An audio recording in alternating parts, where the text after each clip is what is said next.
अवध साम्राज्य रहा 1722 से 1857 के बीच। अवध साम्राज्य रहा 1722 से 1857 के बीच। 1722 एडी में मोहम्मद बादशाह थे मोहम्मद शाह। 1722 में मुगल बादशाह थे मोहम्मद शाह। इन्होंने शहादत खां को अवध का सूबेदार बनाया। 1722 से 1857 के बीच रहा अवध साम्राज्य। 1722 में मोहम्मद शाह ने शहादत खां को अवध का सूबेदार बनाया। तो इस तरीके से अवध साम्राज्य का संस्थापक बना शहादत खां। शहादत खां को बुरहान उल मुल्क भी कहा जाता था, और इसने जो बुरहान उल मुल्क की उपाधि जो है शहादत खां को मोहम्मद शाह ने प्रदान की थी। तो शहादत खां कब से कब तक रहा? 1722 से 1739 तक रहा। 1722 से 1739 तक शहादत खां रहा। इसका मूल नाम जो है मीर मोहम्मद अमीन था। शहादत खां का मूल नाम क्या था? मीर मोहम्मद अमीन। शहादत खां ने अपनी राजधानी अयोध्या को बनाया। नादिर शाह का आक्रमण होता है 1739 में। नादिर शाह का आक्रमण होता है 1739 में, और नादिर शाह ने शहादत खां से 20 करोड़ रुपए की मांग की। इस धनराशि को न दे सकने के कारण 19 मार्च 1739 को आत्महत्या कर लेता है शहादत खां। 19 मार्च 1739 को शहादत खां आत्महत्या कर लेता है। नादिर शाह का आक्रमण 1739 और शहादत खां रहा 1722 से 1739 के बीच। उसके बाद सफदर जंग गद्दी पर बैठता है 1739 से 1754 के बीच। ये शहादत खां का भतीजा और दामाद था। सफदर जंग गद्दी पर बैठता है 1739 से 1754 के बीच। ये शहादत खां का भतीजा और दामाद था। 1748 में मुगल बादशाह अहमद शाह ने इसे अपना वजीर ममालिक साम्राज्य का प्रधानमंत्री नियुक्त किया था।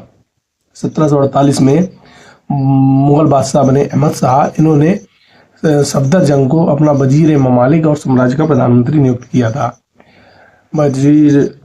तो सफदर जंग ने प्रयागराज को अपने नियंत्रण में ले लिया।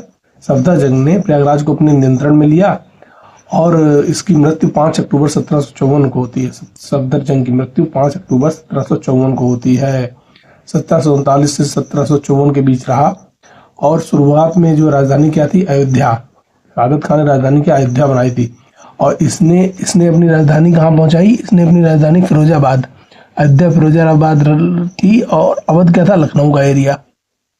नवाब शुजाउद्दौला आते हैं 1754 से 1775। नवाब शुजाउद्दौला 1754 से 1775। नवाब शुजाउद्दौला का पूरा नाम था जलालुद्दीन हैदर अबुल मंसूर खान।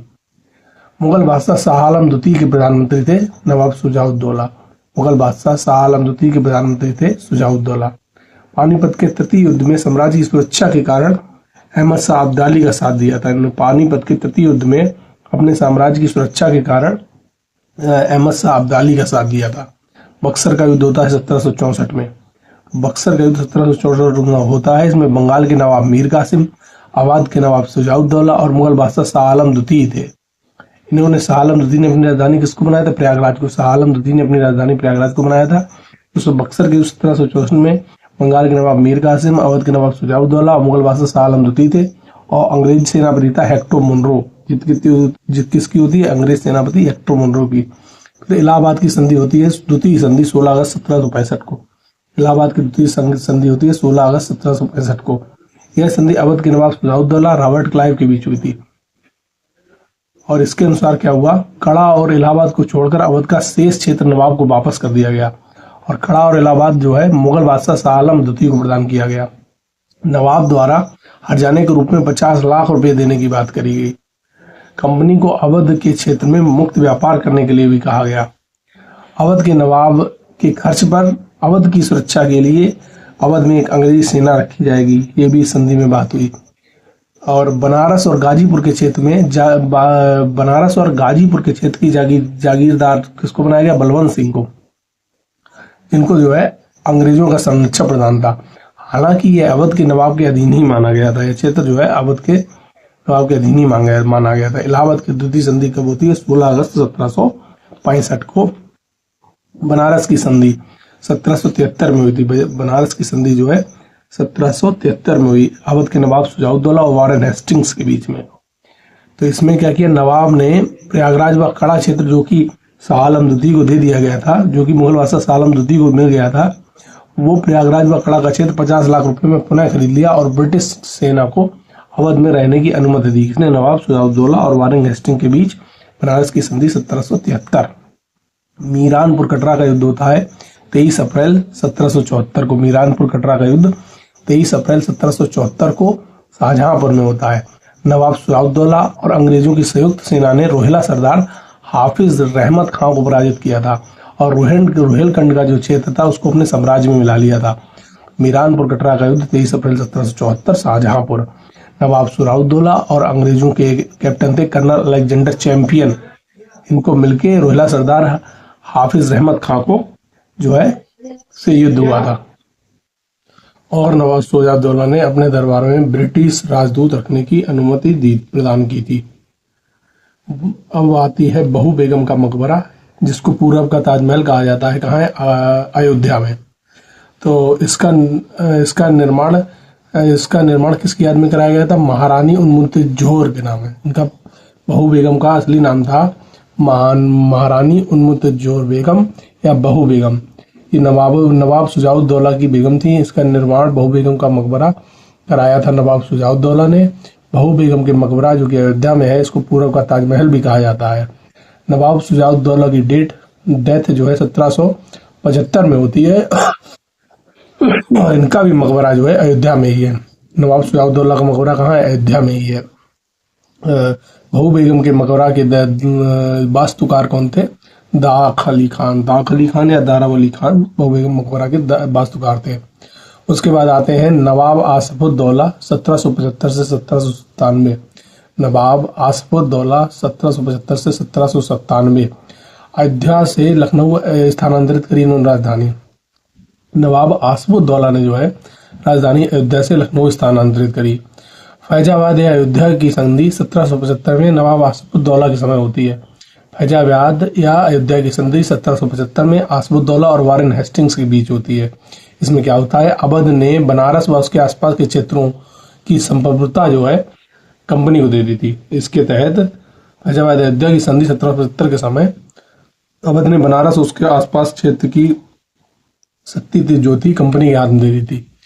उसके बाद आता है बड़ा इमामबाड़ा लखनऊ। बड़ा इमामबाड़ा लखनऊ, इसमें लगभग इसको बनाने में 20,000 लोगों ने काम किया था और इसका जो है निर्माण नवाब आसफुद्दौला ने 1784 से 86 के बीच कराया था। बड़ा इमामबाड़ा लखनऊ 1784 से 86 के बीच बना। अकाल के दौरान लोगों को रोजगार देने के लिए बनाया गया था। बड़ा इमामबाड़ा के वास्तुकार किफायतुल्लाह खां थे। कौन थे? किफायतुल्लाह खां। इस भवन के परिसर में आसवी मस्जिद और भूल भुलैया और बावड़ी भी है। तो यहाँ पर नवाब आसफुद्दौला ने क्या क्या बनवाया था? रूमी दरवाजा और बिबियापुर की कोठी भी जो है नवाब आसफुद्दौला ने ही बनवाई थी।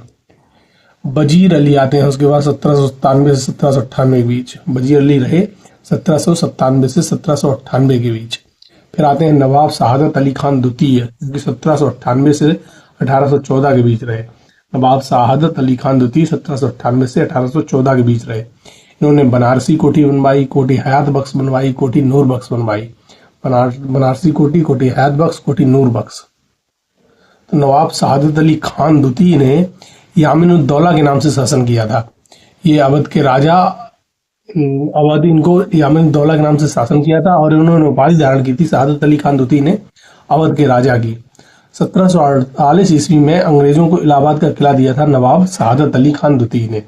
1798 में अंग्रेजों को जो है इलाहाबाद का किला दे दिया। कब दे दिया? 1798 में।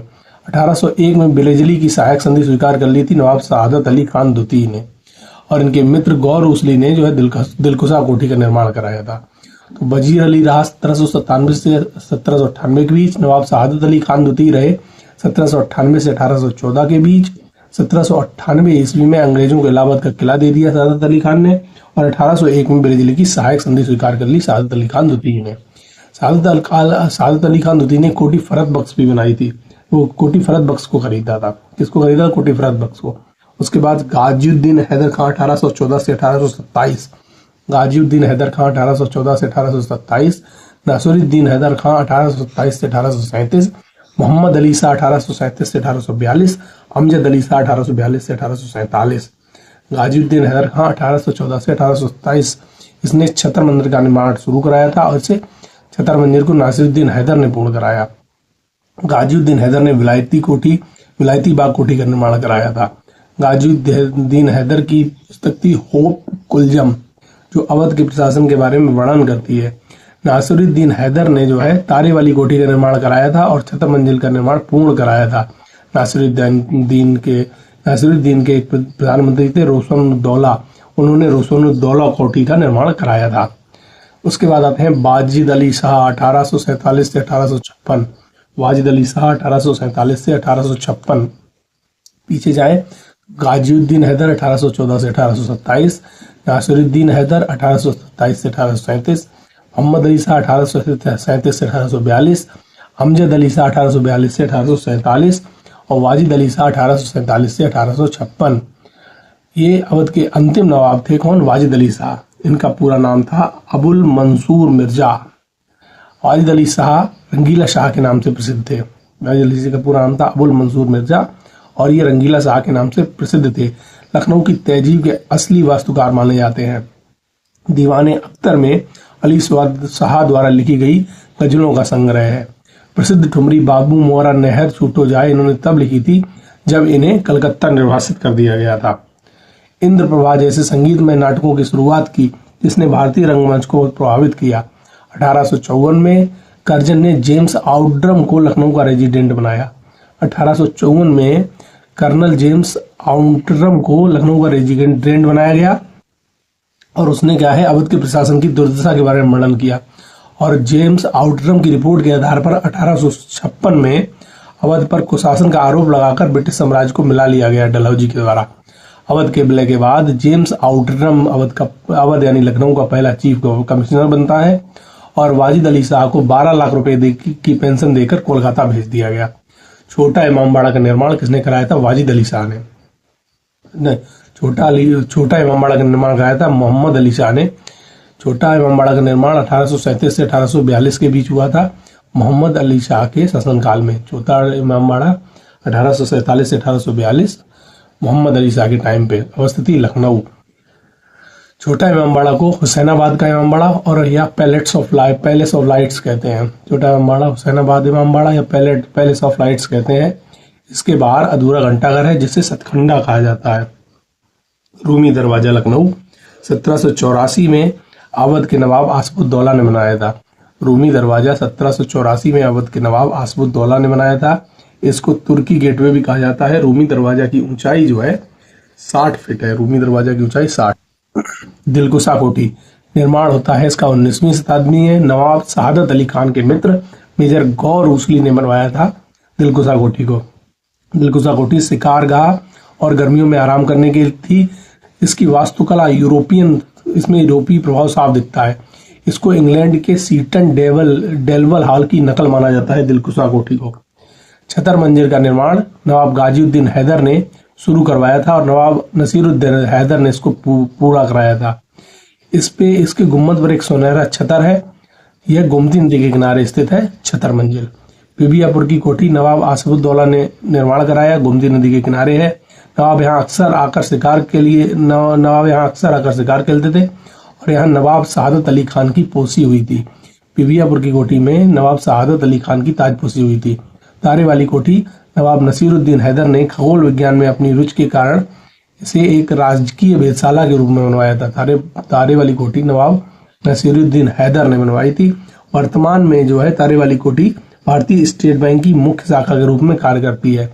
कोठी फरत बख्श, इसे फ्रांसीसी मेजर जनरल क्लाउड मार्टिन ने अपना निवास स्थान बनाने के लिए बनवाया था। कोठी फरत बख्श जो है फ्रांसीसी जनरल क्लाउड मार्टिन ने अपने निवास स्थान के रूप में बनवाया था। बाद में से शहादत अली खान ने खरीद लिया।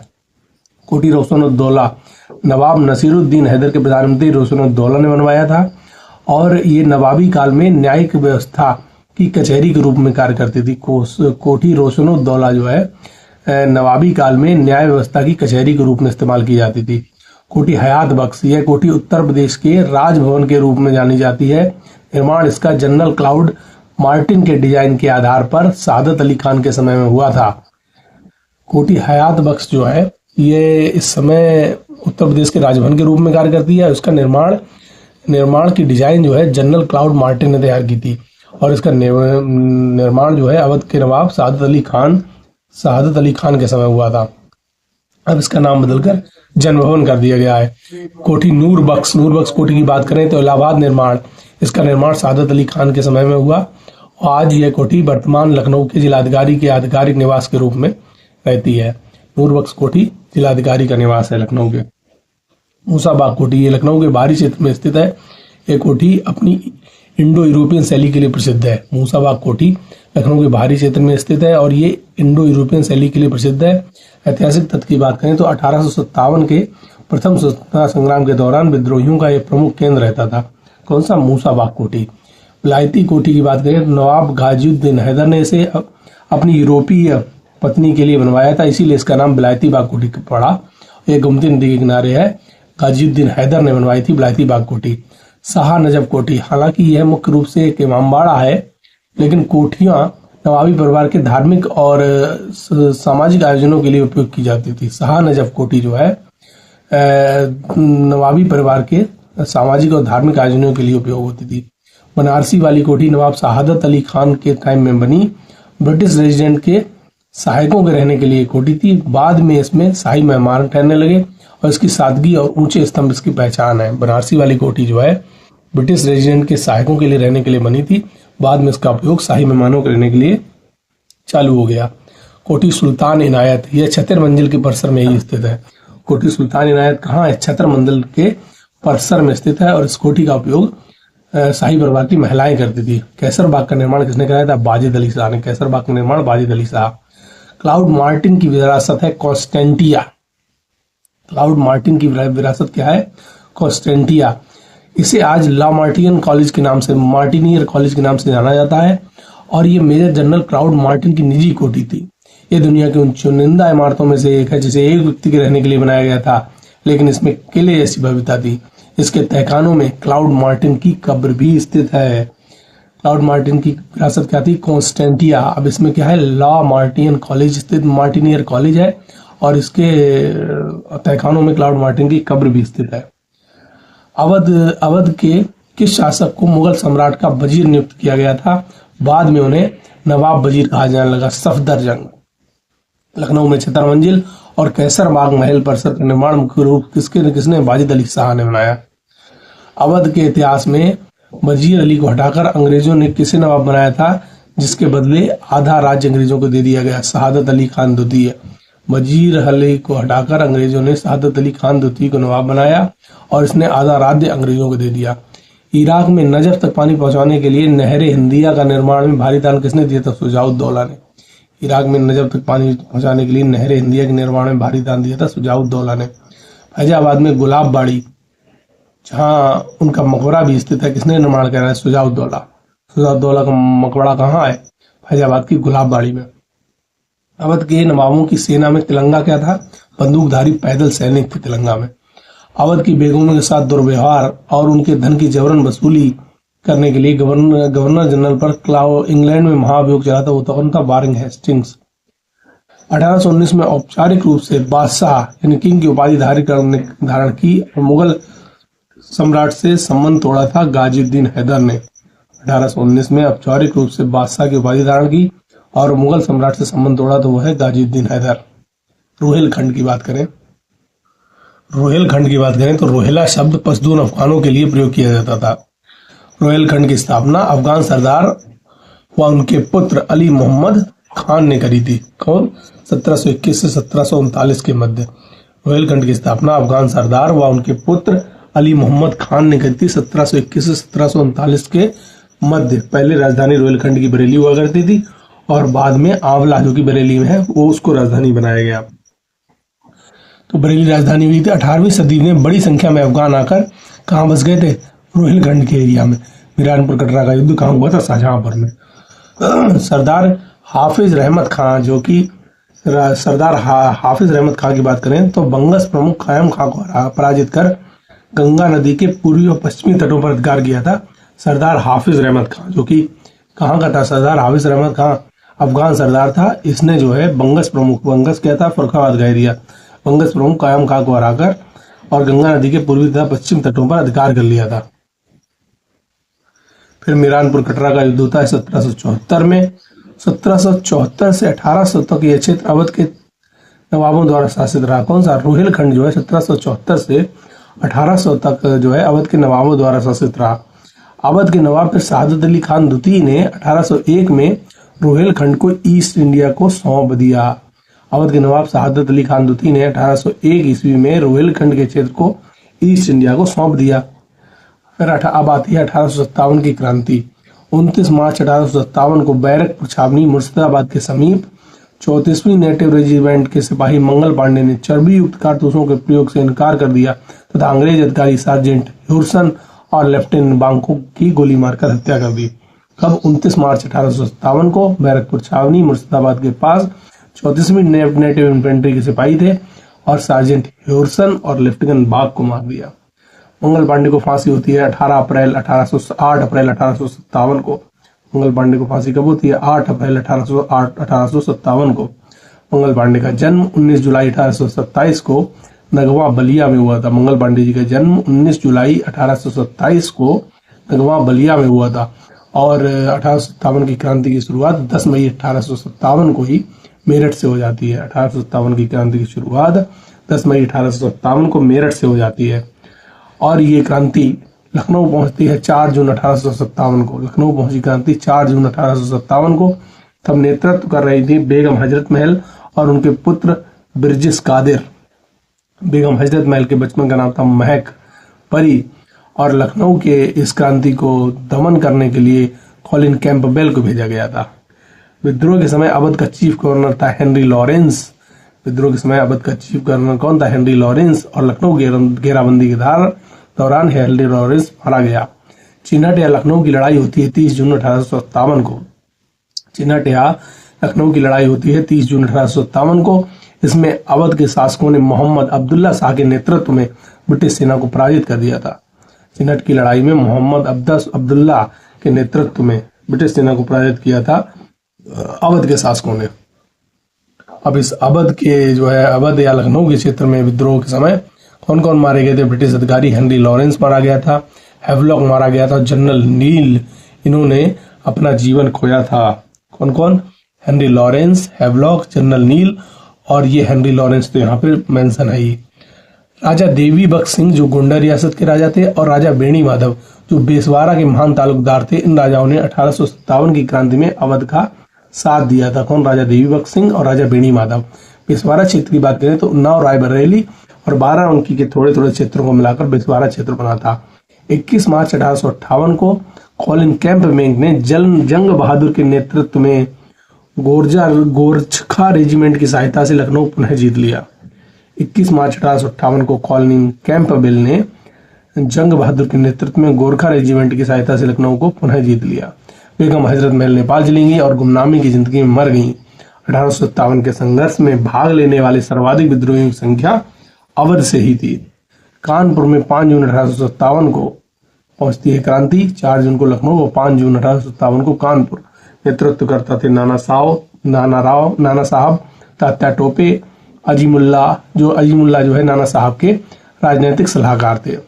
सती चौरा घाट कानपुर पर घटना होती है 27 जून 1857 को और बीबी घर कानपुर पर 15-16 जुलाई 1857 को। सती चौरा घाट पर घटना कब होती है? 27 जून 1857 को और बीबी घर कानपुर में 15-16 जुलाई 1857 को। सती चौरा घाट में अंग्रेज की बीवी बच्चे सहित नवाब जो है इलाहाबाद के लिए भागे जा रहे थे, मारे गए। जो बचे गए तो बीबी घर में रखे गए, वहां भी मारे गए। तो सती चौरा घाट की घटना, फिर बीबी घर की घटना। सती चौरा 27 जून 1857 और बीबी घर 15-16 जुलाई 1857। बीबी घर कहाँ था? कानपुर में। 15-16 जुलाई को यहाँ घटना होती है। सती चौरा घाट गंगा नदी का, ये भी कानपुर में। विद्रोहियों ने जनरल बिंडहम को नवंबर 1857 में कानपुर के पास पराजित किया था। जनरल बिंडहम को 1857 में कानपुर के पास पराजित किया गया था।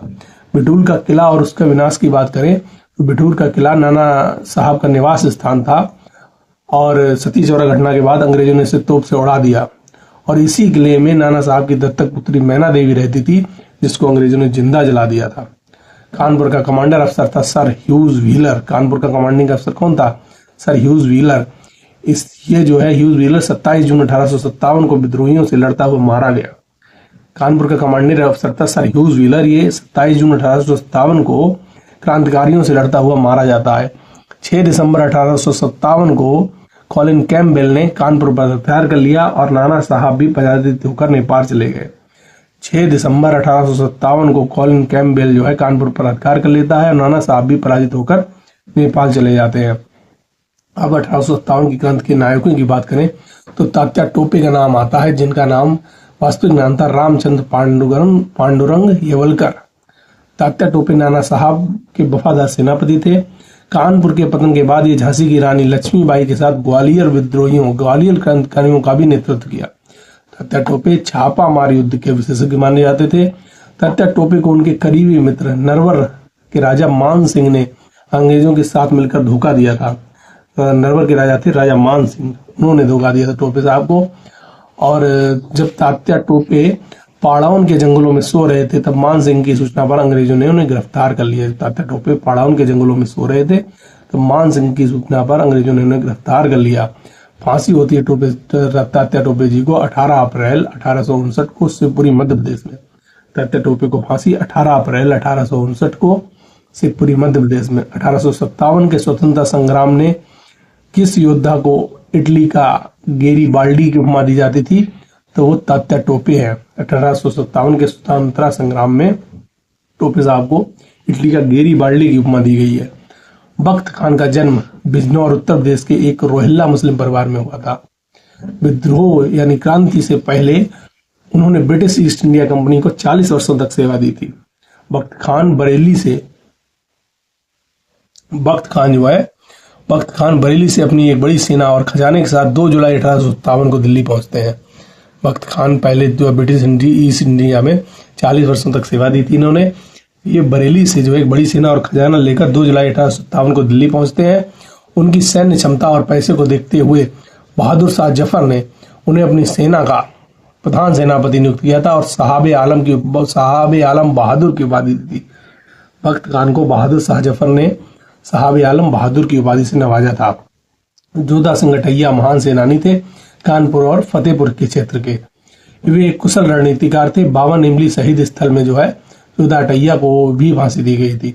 एक कुशल रणनीतिकार थे। ब्रिटिश ठिकानों पर छापामार हमलों का नेतृत्व जोधा सिंह गठैया करते थे। 28 अप्रैल 1858 को उनके 51 साथियों के साथ एक इमली के पेड़ पर उन्हें फांसी दे दी जाती है।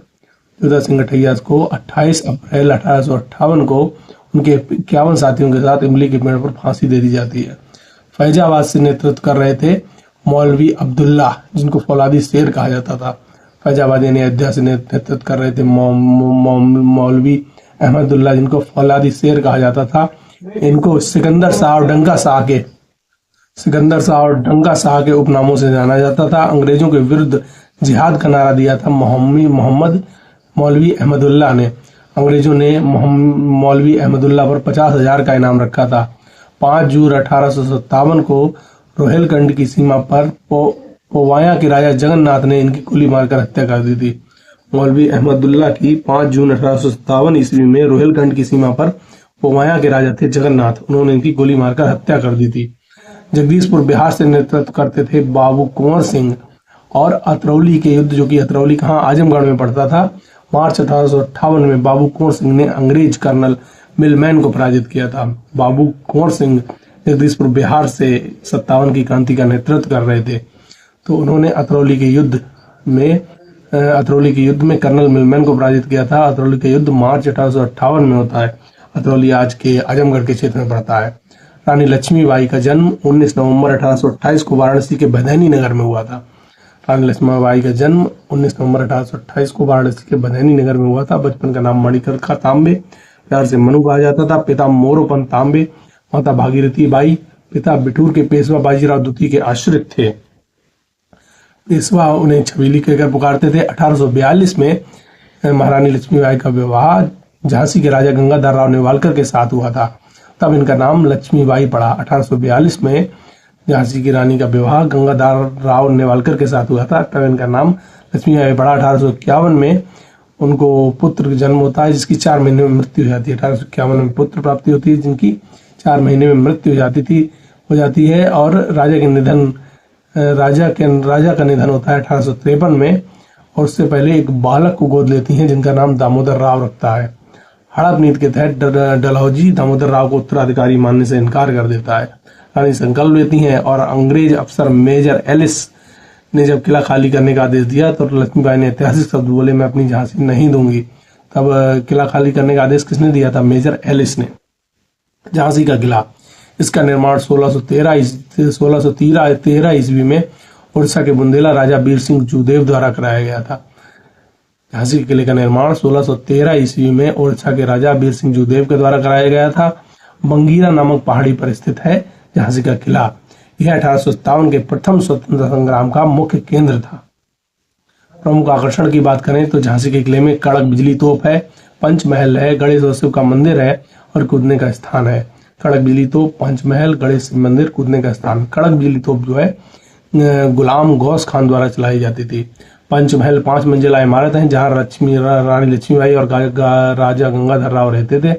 गणेश और शिव मंदिर प्रवेश द्वार पर ही है। कूदने का स्थान, यह वह स्थान जहां पर लक्ष्मीबाई अपने घोड़े बादल के साथ किले की दीवार से कूदी थी।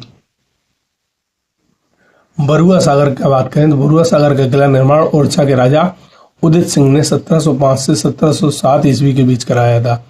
बरुआ सागर किले का निर्माण ओरछा के राजा उदित सिंह ने 1705 से 1707 ईस्वी के बीच कराया था।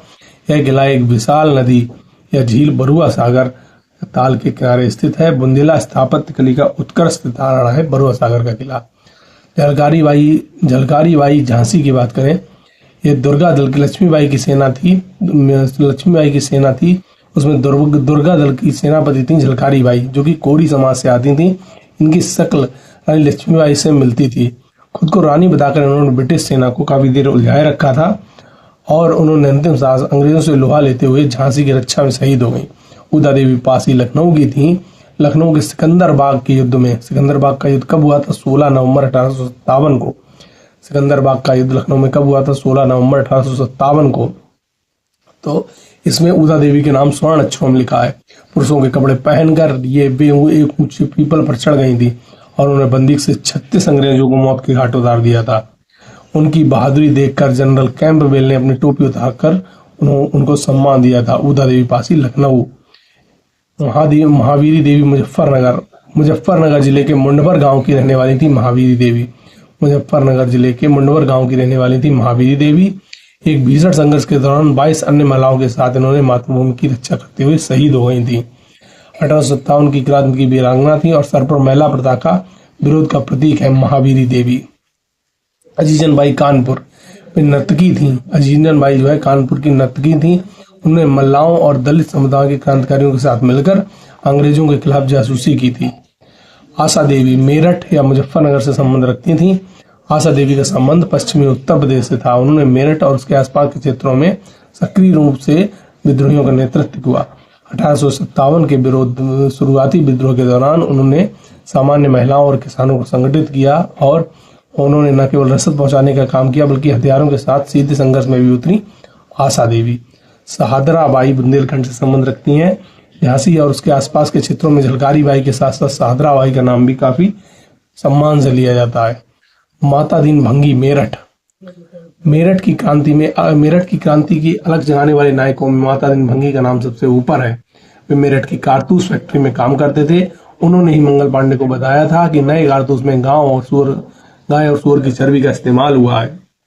उनकी इसी जानकारी के कारण 10 मई 1857 को मेरठ में विद्रोह की ज्वाला भड़क गई। माता दीन भंगी मेरठ।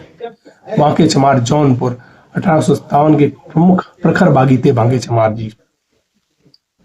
चैतराम जाटव और बल्लू मेहतर एटा, इन्होंने स्थानीय लोगों को संगठित किया और ब्रिटिश रसद और संचार व्यवस्था को ठप कर दिया था।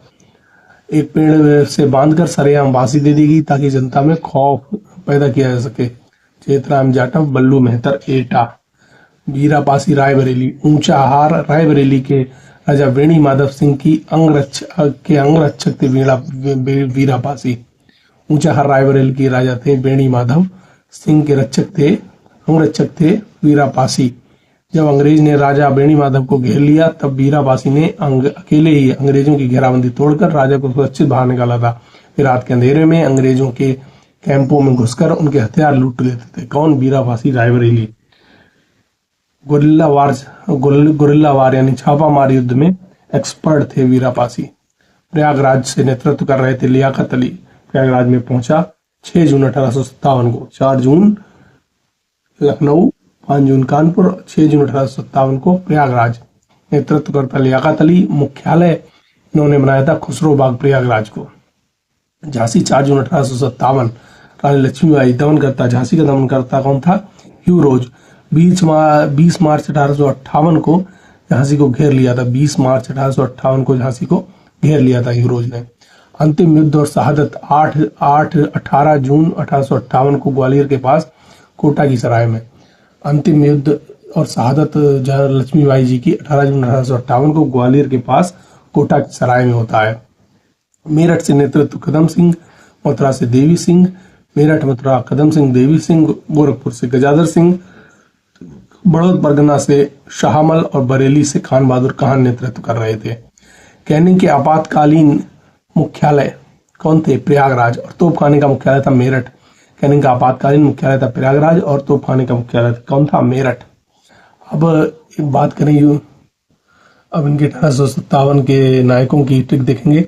राजा देवी बख्श सिंह गोंडा, राजा वेणी माधव बेसवारा, उन्नाव रायबरेली बाराबंकी, बख्त खान बिजनौर, जोधा सिंह अटैया कानपुर फतेहपुर, मौलवी अब्दुल्ला फैजाबाद, उदा देवी पासी लखनऊ, महावीरी देवी मुजफ्फरनगर, आशा देवी मेरठ मुजफ्फरनगर, सादराबाई बुंदेलखंड। उदा देवी पासी के पति मक्का पासी। तो देवी बख्शती नहीं है गुंडों को, देवी बख्शती नहीं है गुंडों को। पेड़ नहीं आ रहे क्योंकि उनका बेस कमजोर है। राजा बेणी माधव बेसवारा। देवी बख्शती नहीं है गुंडों को, राजा देवी बख्श सिंह गोंडा। बख्त खान बिजनौर। बख्त पे बजने लगता है बाजा, मुस्लिमों का बाजा जो है बख्त पे बजने लगता है। बख्त खान बिजनौर। जोधा सिंह अटैया कानपुर फतेहपुर। अब्दुल भाई फैजाबाद अयोध्या मत जाना, वहाँ बहुत हाल खराब है। अब्दुल भाई फैजाबाद अयोध्या मत जाना। मौलवी अब्दुल्ला फैजाबाद अयोध्या। उड़ो मत, लाखों की मक्का बिक गई तो। उदा देवी पासी लखनऊ, पति मक्का पासी। महावीर जो लोग होते हैं, महावीर जो लोग होते हैं उनको आशा होती है मजे की, इसलिए वो रट लगाए रहते हैं फर लोगों को मारने की। महावीर जो लोग होते हैं उनको आशा होती है मजे की, इसलिए वो रट लगाए रहते हैं फर लोगों को मारने की। महावीरी देवी मुजफ्फरनगर, आशा देवी मेरठ मुजफ्फरनगर। सहा है मैंने दर्द, इसलिए बुंदे लाके दो मुझे। सहा है दर्द, मैंने बुंदे लाके दो, तो सादराबाई बुंदेलखंड। माता दीन भंगी मेरठ, बांके चमार जौनपुर, चेतराम जाटव बल्लू मेहतर एटा, बीरापासी रायबरेली, लियाकत अली प्रयागराज, कदम सिंह मेरठ, देवी सिंह मथुरा, गजोदर सिंह गोरखपुर और शाहमल बड़ौत, खान बहादुर खान बरेली। माताजी जो दीन लोग हैं रट लगाए हैं, कुछ दे दो, माता दीन भंगी मेरठ। बाकी जौन लोग हैं सब हरामी हैं, बाकी जौन भी लोग हैं सब हरामी हैं। बांके चमार जौनपुर, चेत जा बल्लू भाई वरना एटा उठा के मारूंगा। चेतरान जाटव बल्लू मेहतर एटा। बीरा लोगों की राय सब लोग लेते हैं, बीर लोगों की राय सब लोग लेते हैं। तो बीरापासी रायबरेली, लियाकत अली प्रयागराज। कदम कदम पर रट मत लगाओ, एक ही बात की मेरठ। कदम सिंह मेरठ, देवी सिंह मथुरा। गज को धर के मार सकते हैं गोरखपुर के बाबा जी। गजोदर सिंह गोरखपुर। साहब लोगों का महल बहुत बड़ा होता है। साहब लोगों का महल बहुत बड़ा होता है, उनमें बहुत बड़े बड़े बाग होते हैं। शाहमल बड़ौद बागपत। खान बहादुर खान बरेली। छतर मंजिल का निर्माण शुरू कराया था गाजीउद्दीन हैदर ने और छतर मंजिल का निर्माण पूरा कराया नासिरुद्दीन हैदर ने। विलायती बाग कोठी गाजीउद्दीन हैदर। विलायती कौन? गाजी। तारे कौन होते? तारे ना सिर के ऊपर होते हैं। तारे वाली कोठी नासिरुद्दीन हैदर। रोशनुद्दौला की कोठी तो नासिरुद्दीन हैदर के प्रधानमंत्री थे रोशनुद्दौला, उन्होंने बनवाई थी। छोटा इनाम किसको दिया जाएगा? मोहम्मद अली को। छोटा इनाम मिलेगा मोहम्मद अली को। छोटा इमाम बाड़ा मोहम्मद अली शाह। कैसर खाना वाजिब है। कैसर खाना तो कम से कम वाजिब है, जो वाजिद अली शाह। बहू बेगम का मकबरा अयोध्या में है, सुजाउद्दौला ने बनवाया। बहू जो है योद्धा होती है, सुजा देती है मार मार के। बहू बेगम का मकबरा अयोध्या, सुजाउद्दौला। बड़ा इनाम किसको दिया जाएगा? ऑफिस वालों को। बड़ा इनाम किसको मिलेगा? ऑफिस वालों को। रूम पे बीवी मिलेगी और लाखों रुपए मिलेंगे। बड़ा इनाम किसको मिलेगा? ऑफिस वालों को। रूम पे बीवी मिलेगी और लाखों लोग मिलेंगे। तो ऑफिस वाले जो लोग हैं उनको बड़ा इनाम दिया जाएगा, रूम पे बीवी दी जाएगी। यानी बड़ा इमामबाड़ा, रूमी दरवाजा, बीबियापुर की कोठी, लखनऊ, आसफुद्दौला। ऑफिस वाले लोग जो हैं उनको लाखों रुपए दिए जाएंगे, बड़ा इनाम दिया जाएगा, रूम पर बीवी दी जाएगी। क्लाउड मार्टिन ने कॉन्स्टेंटिया बनवाया था। किसने बनाया था? कॉन्स्टेंटिया किसने बनवाया था? क्लाउड मार्टिन ने। और कोठी फरत बख्श को भी क्लाउड मार्टिन ने ही बनाया था। लेकिन बनारसी कोठी, हयात बख्श कोठी और नूर बख्श कोठी सादत अली खान द्वितीय की है। और कोठी फरत बख्श को क्लाउड मार्टिन ने बनवाया था, लेकिन सादत अली खान द्वितीय ने खरीद लिया था। तो बनारसी जो है, जो शहादत जिनकी हो जाती है उनको बनारसी पान खाने को मिलता है। शहादत जिनकी हो जाती है, मुल्लियों में ये मानते हैं कि शहादत जिनकी हो जाती है उनको बनारसी पान खाने को मिलता है। नूर और हयातें आती हैं उनसे मिलने, नूर और हयातें मिलने आती हैं और फरते रहते हैं, फरते फूरते हैं, बहुत फरते फूरते हैं। तो बनारसी वाली कोठी, कोठी हयात बख्श, कोठी नूर बख्श, कोठी फरत बख्श, शहादत अली खान द्वितीय। दिलकुशा कोठी जो है शहादत अली खान द्वितीय के मित्र गौर सिंह ने बनवाई थी। दिलकुशा कोठी शहादत अली खान द्वितीय के मित्र गौर उसली ने बनाई थी। नाना साहिब के किसके सहयोगी को, नाना साहिब के किस सहयोगी को क्रांति का दूत कहा जाता है? वे उनके लिए मुकदमा लड़ने के लिए लंदन भी गए थे। वो है अजीमुल्ला खान। जनरल हेवलॉक ने कानपुर पर दोबारा कब्जा करने के लिए नाना साहिब की सेना को हराया था। वो कौन सा युद्ध था? आहारपुर का युद्ध। हेवलॉक ने कानपुर पर दोबारा कब्जा करने के लिए नाना साहब की सेना को हराया था। आहारपुर का युद्ध था 16 जुलाई 1857। आहारपुर का युद्ध 16 जुलाई 1857 कानपुर। आहारपुर का युद्ध 16 जुलाई 1857 कानपुर। कानपुर में विद्रोह के दौरान किस भारतीय सिपाही को सूबेदार मेजर के रूप में विद्रोही सेना का नेतृत्व करने के लिए चुना गया था? बख्त खान। कौन थे? बहादुर शाह जफर के प्रधान सेनापति थे। बख्त खान तो जो है बहादुर शाह जफर के प्रधान सेनापति थे। लेकिन कानपुर में विद्रोह के दौरान सूबेदार मेजर के रूप में चुना गया था किसको? टीका सिंह को। कानपुर के सती चौरा घटना के बाद बचे हुए अंग्रेजों को किस स्थान पर रखा गया था जहां बीबी घर की घटना हुई थी? तो उनको रखा गया था सवारी बंगला मजिस्ट्रेट हाउस में। प्रसिद्ध क्रांतिकारी को फैजाबाद के मौलवी के रूप में जाना जाता था, मोहम्मद अहमदुल्ला शाह। 1857 के विद्रोह में अवध को क्या कहा जाता था? क्योंकि यहाँ सबसे अधिक सैनिक कंपनी के लोग थे सेना में। मुगल आर्मी की पौधशाला कहा जाता था अवध को। 30 जून 1857 को चिन्हर की लड़ाई को हेनरी लॉरेंस को पराजित किया गया था। 30 जून 1857 में चिन्हर की लड़ाई में ब्रिटिश अधिकारी हेनरी लॉरेंस पर पराजित हुआ था। बेगम हजरत महल महिला सहयोगी जिन्होंने महिला सेना के साथ रेजिडेंस की घेराबंदी में भाग लिया था वो थी उदा देवी। बेगम हजरत महल की महिला सहयोगी कौन थी? उदा देवी। बेगम जीनत महल कौन थी? बहादुर शाह जफर की पत्नी थी बेगम जीनत महल। लखनऊ में भीषण नरसंहार हुआ था जहां कोलिन कैम्पबेल की सेना ने 200 क्रांतिकारियों को मार दिया था, वो था सिकंदरबाग। लखनऊ में किस नदी मार्ग की नाकेबंदी करी गई थी? गोमती नदी की। लखनऊ की घेराबंदी के दौरान महिलाओं और बच्चों को बचाने के लिए ऑपरेशन कौन सा चला था? The relief of Lucknow. Begum Hazrat Mahal के साथ किस प्रसिद्ध हिंदू सेनानी ने अवध की स्वतंत्रता के लिए अंतिम समय तक संघर्ष किया था? राणा बेणी माधव। 1857 के विद्रोह के समय अवध के किस शहर को कंटोनमेंट टाउन के रूप में जाना जाता था जहां विद्रोह की शुरुआत हुई थी? मड़ियाव, लखनऊ। मुजफ्फरनगर उत्तर प्रदेश के मुंडवर क्षेत्र में रहती थी महावीरी देवी। मुजफ्फरनगर उत्तर प्रदेश का मुंडवर क्षेत्र महावीरी देवी। मेरठ के आसपास आशा देवी किस समुदाय से थी? गुज्जर समुदाय से। आशा देवी गुज्जर समुदाय से। उदा देवी के पति का नाम क्या था? मक्कापासी। उदा देवी के पति का नाम मक्कापासी। अवध साम्राज्य 1722 से 1857। 1722 में मुगल बादशाह मोहम्मद शाह ने शहादत अली खान को अवध का सूबेदार नियुक्त किया। संस्थापक था अवध साम्राज्य का शहादत खां, जो कि 1722 से 1739 के बीच रहा और 19 मार्च 1739 को ये आत्महत्या कर लेता है नादिर शाह के आक्रमण 1739 के समय पर। सफदर जंग आता है 1739 से 1754। 1748 में मुगल बादशाह अहमद शाह सफदर जंग को अपना वजीर ममालिक या साम्राज्य का प्रधानमंत्री नियुक्त करते हैं और सफदर जंग की डेथ हो जाती है 5 अक्टूबर 1754 को। इसके बाद नवाब सुजाउद्दौला बैठते हैं 1754 से 1775 के बीच। उसके बाद इलाहाबाद की संधि होती है 16 अगस्त 1765 ईस्वी को। इलाहाबाद की संधि 16 अगस्त 1765 ईस्वी को और बनारस की संधि होती है 1773 ईस्वी में। मीरानपुर कटरा का युद्ध होता है 23 अप्रैल 1774 को शाहजहांपुर में। मीरानपुर का युद्ध 23 अप्रैल 1774 को शाहजहांपुर में। नवाब शुजाउद्दौला की डेथ होती है 1775 में, इनका मकबरा अयोध्या में है। नवाब आसिफउद्दौला बैठते हैं 1775 से 1797 के बीच। फैजाबाद या अयोध्या की संधि होती है 1775 में आसिफउद्दौला और वारेन हेस्टिंग्स के बीच।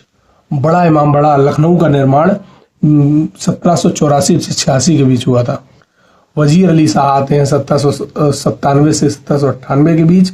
उसके बाद अंग्रेज नवाब शहादत अली खान द्वितीय को बिठाते हैं, जो कि 1798 से 1814 के बीच रहा। शहादत अली खान द्वितीय ने 1798 में अंग्रेजों को इलाहाबाद का किला दिया और 1801 ईस्वी में बेलेजली की सहायक संधि स्वीकार कर ली थी। गाजीउद्दीन हैदर खान 1814 से 1827, नासिरुद्दीन हैदर 1827 से 1837, मोहम्मद अली शाह 1837 से 1842, अहमद अमजद अली शाह 1842 से 1847, वाजिद अली शाह 1847 से 1856, वाजिद अली शाह 1847 से 1856। 1854 में कर्नल जेम्स आउटरम ने लखनऊ को 1854 को कर्नल जेम्स आउटरम को लखनऊ भेजा गया था, जिसकी रिपोर्ट के आधार पर 1856 में अवध को मिला लिया गया। छोटा इमाम बाड़ा 1837 से 1842 के बीच मोहम्मद अली शाह ने बनवाया था। रूमी दरवाजा 1784 ईस्वी में आसिफउद्दौला ने बनवाया था, 60 फीट की ऊंचाई है। दिलकुशा कोठी 19वीं सदी में गौर उसली ने बनवाई थी, नवाब साद अली खान के मित्र ने। 1819 में औपचारिक रूप से बादशाह की उपाधि धारण की और मुगल सम्राट से संबंध तोड़ा था गाजीउद्दीन हैदर ने। रोहेलखंड की स्थापना होती है 1721 से 1739 के मध्य। 1774 से 1800 के बीच रोहेलखंड का क्षेत्र अवध के नवाबों द्वारा शासित था और अवध के नवाब शहादत अली खान द्वितीय ने 1801 में रोहेलखंड को ईस्ट इंडिया कंपनी को सौंप दिया था। 1857 की क्रांति की बात करें तो 29 मार्च 1857 को बैरकपुर छावनी के मुर्शिदाबाद के समीप 34वीं इन्फेंट्री रेजिडेंट के मंगल पांडे ने क्रांति करी थी और मंगल पांडे जी को फांसी होती है 8 अप्रैल 1857 को। उनका जन्म हुआ था 19 जुलाई 1827 को और 1857 का संग्राम शुरू होता है 10 मई 1857 को मेरठ से। लखनऊ 4 जून 1857 को पहुंचती है क्रांति। चिन्हट या लखनऊ की लड़ाई 30 जून 1857 को मौलवी अब्दुल्ला शाह के नेतृत्व में। 21 मार्च 1858 को कॉलिन कैंपबेल ने जंग बहादुर के नेतृत्व में गोरखा रेजिमेंट की सहायता से लखनऊ पर पुनः कब्जा कर लिया। कानपुर 5 जून 1857, सती चौरा घाट की घटना 27 जून 1857 और बीबी घर की घटना 15-16 जुलाई 1857। जनरल विंडहम को हराया कानपुर में नवंबर 1857 को। सर ह्यूज व्हीलर कानपुर का कमांडिंग अफसर था, उसको 27 जून 1857 को विद्रोही ने मार दिया। 6 दिसंबर 1857 को कॉलिन कैंपबेल ने कानपुर पर अधिकार कर लिया। तात्या टोपे जी को 18 अप्रैल 1859 को शिवपुरी मध्य प्रदेश में फांसी होती है। बख्त गांव बरेली छोड़कर दिल्ली पहुंचे 2 जुलाई 1857 को। बामन इमली की घटना 28 अप्रैल 1858 को होती है।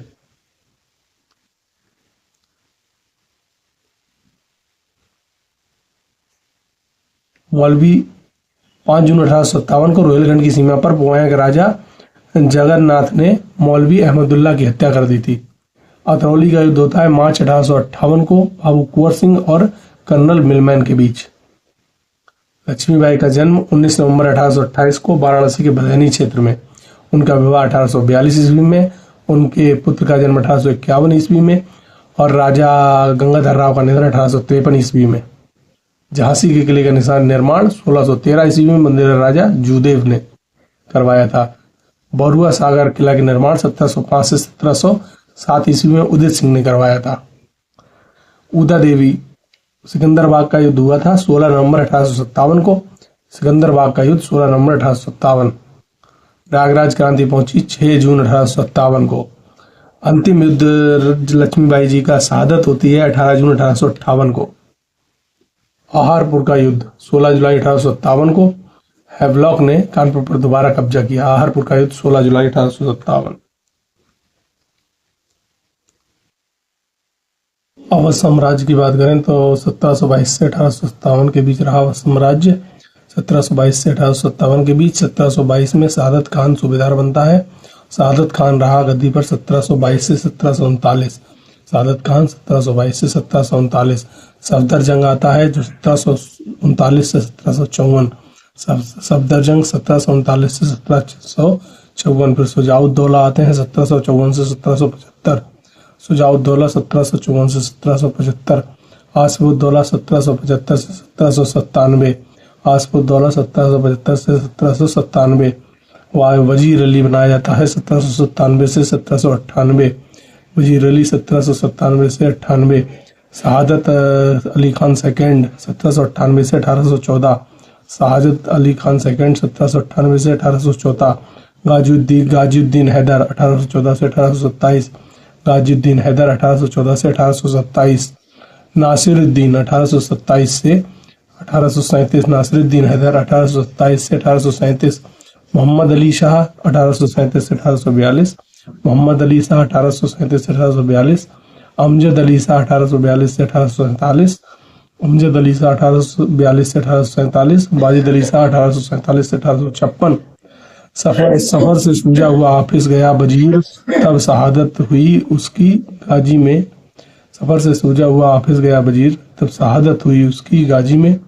न सिर मिला न मोहम्मद आम जन को वाजिब लगता है ये। सफर से सूझा हुआ हाफिज गया वजीर तब शहादत हुई उसकी गाजी में। न सिर मिला न मोहम्मद आम जन को ये वाजिब लगता है। अब आएंगे से अवध साम्राज्य 1722 से 1857। 1722 में शहादत खान सूबेदार बनता है और 1722 से 1739 तक राज करता है। सफदरजंग आता है 1739 से 1754 तक राज करता है। शुजाउद्दौला 1754 से 1775। आसिफउद्दौला 1775 से 1797। वजीर अली 1797 से 98। शहादत सेकंड 1798 से 1814। गाजिउद्दीन 1814 से 1827। नासिरुद्दीन 1827 से 1837। मोहम्मद अली शाह 1837 से 1842। अमजद अली शाह 1842 से 1847। वाजिद अली शाह 1847 से 1856।